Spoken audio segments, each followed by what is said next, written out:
Hello everybody and welcome back to another episode of Tableau Tip Tuesday, the series where we break down some of Tableau's functionality into its base elements to make it easier to understand and implement.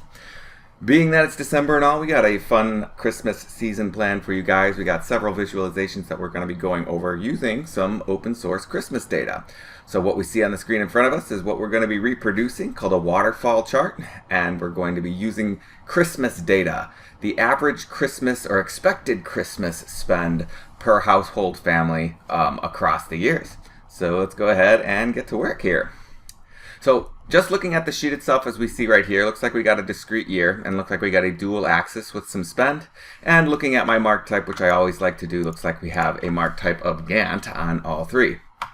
If I go over here, looks like we got color and size, and then right here looks like we just have a secondary axis to have that text spend in there.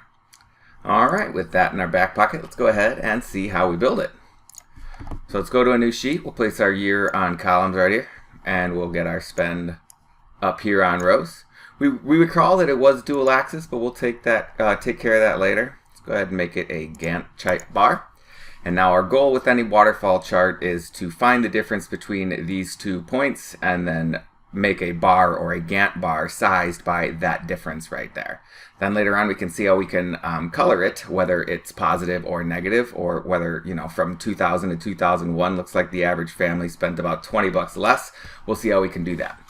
So essentially what we want to do is we want to look up the previous value and size the bar by the difference. So if we go ahead and take a look at this size calculation, that's exactly what we do here. We take the sum of the spend minus the lookup of the previous value. And then we take a negative of that to get the difference. Alright, so let's go ahead and make our own so we can do everything from scratch here. And we will say the negative sum of spend minus the lookup of the previous value of the sum of spend.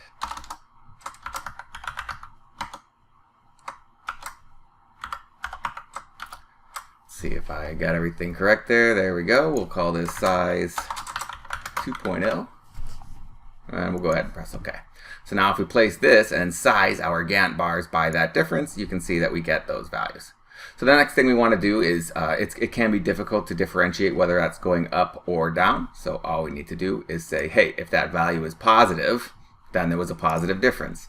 So we'll just go ahead and say, if that size right here, if the size is less than 0, then down, else up.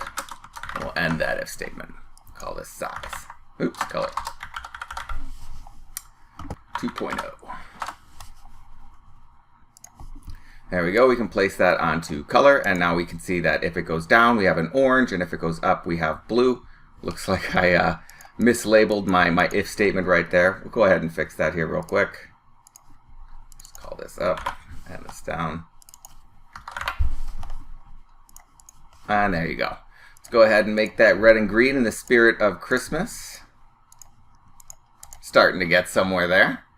Now we want the label in there, and that's what that dual axis was doing in our previous chart. So let's just go ahead and duplicate this axis right here and go dual axis. And then in one of these, we'll just hollow out everything that's in there currently. And we'll just put that spend amount right there onto label. Synchronize those axes so it lines up nicely. And there you go. We're starting to get there. Last thing I'm going to do here is we'll go ahead and we'll edit our axis and we'll fix it so that we get a more zoomed in picture here. Now you do want to be careful doing this sometimes because it is truly fixed between 600 and 932. So if next year you had, $500 Christmas spend or over 932, you would have to go back and do a little maintenance on this chart. But for our purposes, it'll work quite nicely. Go ahead and hide our redundant axis, and there you go. A little bit of formatting, such as our grid lines in the back, I'd probably go ahead and take away, but we are well on our way to a good looking waterfall chart. Alright, that's all we have for you. We'll be doing a couple of these throughout December, so join us next week for another tip.